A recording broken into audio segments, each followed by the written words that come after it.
Hello guys, we are back again with another video for you. This is VISSIONARY. My name is Patrick. And my name is Emma, and this is a channel where we talk about businesses. We actually give you tips and insights on how to run, start and manage your business. And we have been talking about the world of business. And one thing we have not been discussing about is CEO. What is the full meaning of CEO? Chief Executive Officer. So for anyone who doesn't know the full meaning or the full initials of CEO, it means a Chief Executive Officer. And a Chief Executive Officer is the one who is now he's like the boss in a company. Yeah. And for you to be the best CEO in a company, or for you to set yourself aside from other CEOs, because everyone nowadays is calling themselves a CEO, especially if you go to LinkedIn or you go to Twitter, everyone is calling themselves CEO. Njoroge CEO, Ngumi CEO, Malenge, you see, things like that. But now you really need to set yourself aside and be. How can one identify that you are really a legit CEO? Yeah. Because everyone is nowadays calling themselves a CEO.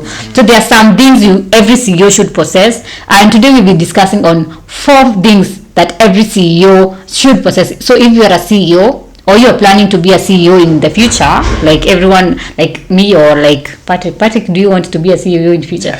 Yes, if you want to be a CEO in future, these are the 4 things that you should possess. Number 1 is visionary leadership. And when you're talking about visionary leadership, we're talking about seeing beyond what is current, seeing for in the future what will happen. Because if in a company, most people see, most CEOs, they don't think long-term plans. You find that they're just limiting themselves to what is happening currently. And I think that's a bad thing, because your goal is to expect that your company will be there, like even 10 years to come. So why not think 5 years ahead? And even if you're thinking about 10 years ahead, even though you will not be there, you obviously will leave your children to be managing the company. So you really need to think about, in 10 years time, I want my company to be this. Then that is what we call having a vision. Instead you find that most companies, they will limit even the budget of marketing, because they don't see the essence of why should we start a YouTube channel. Exactly, because they don't see the essence. But now if you are a visionary leader, you'll find that you realize that starting this YouTube channel, actually my child maybe will one day come and start doing this content, the social media content, and maybe that will be his niche. Or maybe you'll see that if I do this, then my company obviously will have brand awareness. Like, you're able to see the vision. And that is how you are able now to distinguish yourself from other CEOs. And then number 2, another thing you're supposed to have is strategic thinking. When you're talking about strategic thinking, is having strategies. You're able to understand complex business landscapes, and you're able to identify opportunities. Let's say your business is dealing with clothes. So you just don't sell clothes only. If you are a CEO, because when you're talking about CEO, we're not talking about corporate businesses. Even owning a kinyozi business, you are the CEO in your kinyozi. So you are supposed to now see opportunities and seize them. That is what we are talking about, strategic thinking, knowing that from this step, if I do this and I combine with this, I am going to be here in like 5 years. It's taking information from different areas. Like, you think, if I do this plus this plus this, I get a certain end product that is worth it. And you find, like, maybe let's say you are dealing with a school. Let's say, let's give an example of Finstock University. If the CEO of Finstock University is a strategic thinker, he will be able to realize, okay, I offer online courses. What else can I add? I can actually be giving out selling past papers. I could be publishing books. Things that are related with education. So you find that you have strategies and you are adapting this. You're always looking for opportunities that you can expand your business. And then number 3 is effective communication. We always emphasize that communication is key, because if you don't communicate your vision, how will people be able to identify what you want?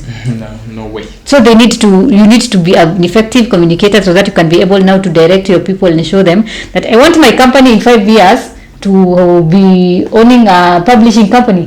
So you need to communicate. These are the strategies we'll be using. Otherwise, and we just said you have to be a strategic thinker. So you can't just think, you have to communicate those thoughts to your fellow employees, so that they get to be in line with you and they start working towards that goal. Totally, because obviously we can't explain expect the people you're working with to diffuse the information from your brains through what is that form of media that doesn't use any medium? Is it called radiation? Osmosis. So you can't get information through osmosis. Obviously, you have to communicate to them, and that is how now they'll be able to interpret whatever your vision is. And then number 4, you need to have resilience and adaptability. Obviously, you have seen many companies fail. And if we had talked about a financial management, possessing financial management skills, and he said if you don't have financial management skills, obviously your business will fail. And so you find that most businesses, after they have failed, most CEOs, they give up. Yeah, they just give up. They just say, it was not meant to, I think this was a sign from God. I was not supposed to start this company, and they just give up. But if you are a CEO, you're supposed to have resilience and adaptability. If you get a hit, you understand the strategies you're going to use to come back, not slay. If you fall down, don't sleep. Wake up.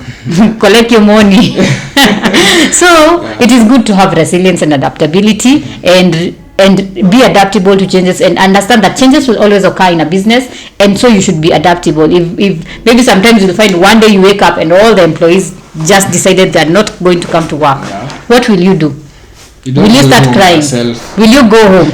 You need to be adaptable. No, if this happens, I'll be able to do this. So those are the 4 strategies, or the 4 things that every CEO should possess. If you are a CEO, make sure that you have these 4. And if you have these 4, your life will be very smooth, I assure you. Exactly. It will be very smooth, because as you have seen, they are very key and critical.